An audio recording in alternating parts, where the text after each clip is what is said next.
Hello students, good morning. So once again welcome to the channel. So चलिए आज हम एक नया टॉपिक स्टार्ट करते हैं, that is average atomic mass. Okay, वैसे हम इसके बारे में डिस्कस कर चुके हैं कि when we have done the concept of atomic mass, कि जब हमने कंसेप्ट ऑफ एटॉमिक मास के बारे में बात की थी, हमने वहां पे बात किया था relative atomic mass, gram atomic mass, absolute मास, मॉलिक्यूलर मास, एवरेज एटॉमिक मास. ओके, तो चलिए हम आज एक अलग से इसके ऊपर टॉपिक वीडियो बना रहे हैं, that is how we can calculate the average atomic mass. तो चलिए पहले तो ये समझते हैं कि एवरेज का मतलब क्या है. एवरेज एटॉमिक मास, ये बेटा जब हमने एटॉमिक मास के बारे में बात करनी स्टार्ट की, यस जो बच्चे पहले वाली वीडियोस देख चुके हैं उनको बड़े अच्छे से समझ में आया होगा कि एटॉमिक मास के बारे में जब हमने बात की तो एटॉमिक मास को पहले क्या किया गया था, रिलेटिव लेते थे हम. रिलेटिव मतलब कि कार्बन के 12 आइसोटोप के साथ रिलेट करके निकाला गया है. तो उस केस में पहले रेफरेंस जो लेते थे वो लेते थे हाइड्रोजन, फिर उसके बाद रेफरेंस चेंज किया गया देन ऑक्सीजन, और उसके बाद रेफरेंस को चेंज किया गया देन कार्बन. और कार्बन भी कौन सा 12 आइसोटोप जिसका मास 12 है, इसको रेफरेंस लेके निकाला जाता था. बट अब हम बात करें प्रेजेंट की, तो उसके बाद जब नई टेक्नोलॉजी डेवलप हुई तो अब आजकल यूज किया जा रहा है मास स्पेक्ट्रोमीट्री. यस, मास स्पेक्ट्रोमीट्री. अगर ध्यान हो तो हमने जब हमने वो टॉपिक डिस्कस किया था कंसेप्ट ऑफ एटॉमिक मास, तो वहां भी इसका जिक्र किया था हमने, मास स्पेक्ट्रोमीट्री. यस बेटा, तो जब मास स्पेक्ट्रोमीट्री की हेल्प से एलिमेंट्स का बहुत सारे एटम्स का मास निकाला गया with the help of mass spectrometry, तो साइंटिस्ट ने क्या ऑब्जर्व किया कि atoms of same element having different atomic mass. तो उन्होंने साइंटिस्ट ने बहुत सारे केसेस में क्या ऑब्जर्व किया कि atoms of same element having different atomic mass, कि एक ही एलिमेंट के एटम्स का जो मास है वो डिफरेंट नजर आ रहा है. सो तभी एक नई टर्म इंट्रोड्यूस हुई जो हम 9th में भी पढ़ कर आए. क्या टर्म इंट्रोड्यूस हुई थी? Isotopes. Yes, means having same atomic number, कि elements having same atomic number but different atomic mass. है ना, 9th क्लास में पढ़ के आए थे कि ऐसे एलिमेंट्स जिनका एटॉमिक नंबर सेम होता है बट एटॉमिक मास डिफरेंट होता है.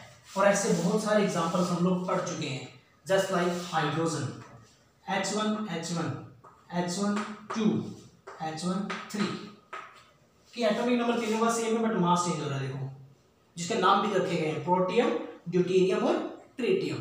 इसी तरह कार्बन के आइसोटोप पढ़ते हैं तो C612 C614. इसी तरह से क्लोरीन के दो आइसोटोप पढ़ते हैं, क्लोरीन 1735 एंड क्लोरीन 1737. अंडरस्टैंड? तो अब कहाँ डिफिकल्टी आ रही है, प्रॉब्लम कहाँ आती है कि when we are going to do an numerical question. जब हम कोई न्यूमेरिकल क्वेश्चन करते हैं तो न्यूमेरिकल में हम कौन सा एटॉमिक मास यूज करें, कि ये वाला एटॉमिक मास यूज करें, ये करें या ये करें. अगर हमने कोई किसी न्यूमेरिकल में क्लोरीन का यूज है तो हम 35 यूज करें या 37 यूज करें, प्रॉब्लम है ना. तो in that case average atomic mass is used.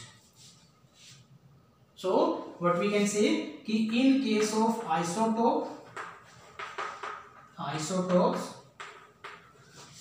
average atomic mass is calculated. ठीक है, कि आइसोटोप्स के केस में एवरेज एटॉमिक मास लिया जाता है. अंडरस्टैंड? तो अब हम ये बात करें कि एवरेज एटॉमिक मास निकालते कैसे हैं, कैलकुलेट कैसे करते हैं. ओके, तो how to calculate average atomic mass. Average atomic mass को हम कैलकुलेट कैसे करेंगे, ठीक है. देखिए बेटा, एवरेज एटॉमिक मास के लिए हमारे पास फॉर्मूला है. क्या फॉर्मूला है? देखिए, उसके लिए हमारे पास क्या फॉर्मूला है कि mass of one isotope into ratio, या फिर उसको हम बोलते हैं percentage of that isotope plus mass of second isotope into ratio, उस सेकंड आइसोटोप की रेशियो या परसेंटेज कितनी है, okay, and divide by total ratio या फिर परसेंटेज। भी अगर एवरेज मास निकालना है हमें, तो हमें या तो उनकी आइसोटोप्स की रेशियो पता होनी चाहिए कि एक कितनी रेशियो में मिलते हैं, या फिर उनकी परसेंटेज हमें पता होनी चाहिए, तो हम एवरेज मास निकाल सकते हैं। या बहुत सारे केसेस में क्या मिलेगा आपको, एवरेज मास गिवन होगा तो हमें परसेंटेज निकालनी होगी। तो ये तो हमारे पास फॉर्मूला है, तो हमें पहले तो फॉर्मूला अच्छे से समझ में आना चाहिए। So this is the formula कि एक आइसोटोप का मास क्या है, उसकी रेशियो क्या है या परसेंटेज क्या है, दूसरे आइसोटोप का मास क्या है, उसकी रेशियो या परसेंटेज क्या है, डिवाइड बाय टोटल रेशियो या परसेंटेज। ठीक है, देखिए इसके ऊपर क्वेश्चन लेते हैं। फॉर एग्जांपल कि जो क्लोरीन है, chlorine exist in two isotopes, ठीक है, कि जो क्लोरीन है दो आइसोटोप में एग्जिस्ट कर रहा है, कौन कौन से, chlorine 35 and chlorine 37 in ratio 3:1, 3:1 की रेशियो कर रहा है। Calculate the average atomic mass of chlorine. Chlorine का एवरेज एटॉमिक मास निकालो, कितना होता है, मतलब एक का मास दिया हुआ है, दोनों मतलब दोनों का मास अलग अलग है, रेशियो दी हुई है, कर दो फॉर्मूले में पुट उठा के। ठीक है, देखिए हम फॉर्मूले में पुट करते हैं। देखिए एवरेज एटॉमिक मास की वैल्यू हमें निकालनी है। क्लोरीन का फर्स्ट आइसोटोप का मास कितना है, 35, रेशियो कितनी है इसकी 3:3 प्लस दूसरे का मास कितना है 37, दूसरे की रेशियो कितनी है 2:1, टोटल रेशियो कितनी है 3+1, 3+1। अंडरस्टैंड, कर दो इसको, क्वेश्चन को सोल्व आगे। हम इसको आगे सोल्व करते हैं।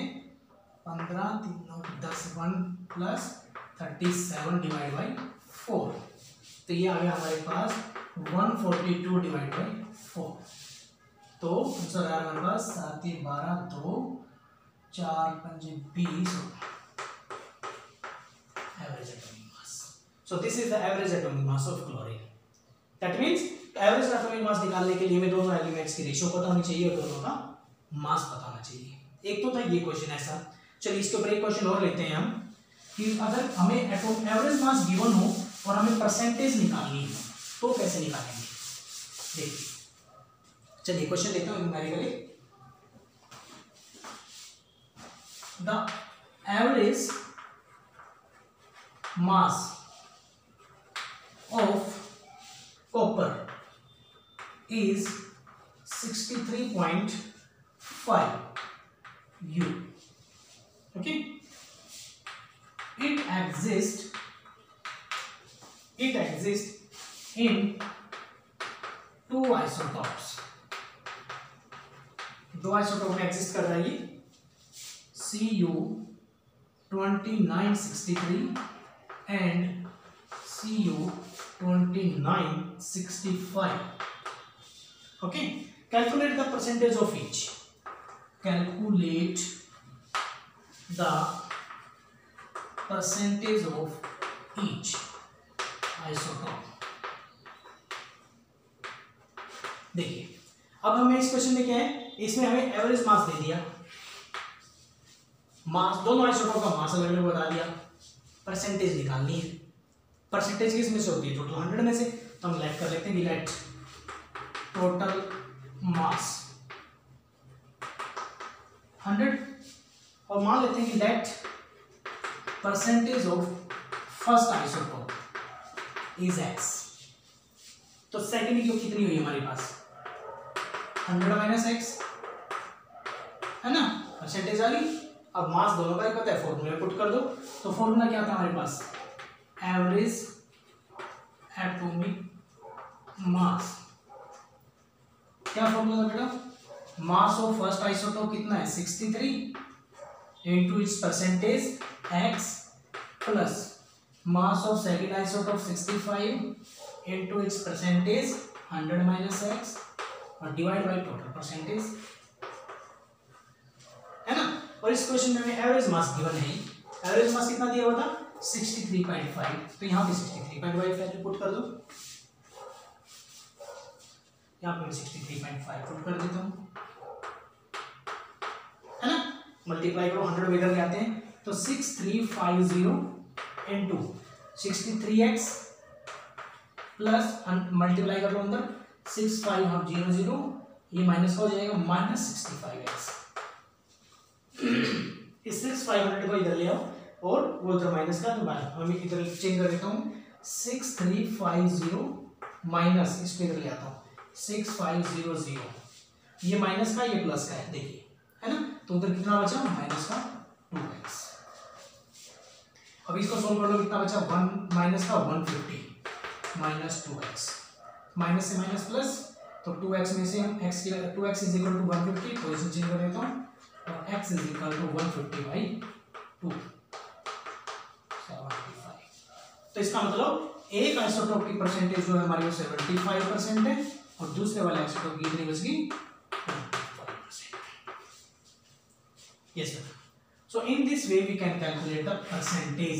दैट मीन्स ऐसे क्वेश्चंस में बेटा आपको या तो परसेंटेज गिवन होगी और या तो एवरेज मास गिवन होगा, हमें परसेंटेज निकालनी होगी। अंडरस्टैंड? तो आई होप ये कोई समझ में आया होगा। और आपसे एवरेज एटॉमिक मास का ही टॉपिक बहुत इंपॉर्टेंट बनता है, जिसमें आपको कोई न्यूमेरिकल क्वेश्चन देके जरूर पूछा जाएगा। आइदर आपको एवरेज मास निकालना होगा या तो एवरेज मास गिवन होगा तो आपको परसेंटेज निकालनी होगी। Understand? So try some 2-3 numericals on this topic. Okay? Thank you.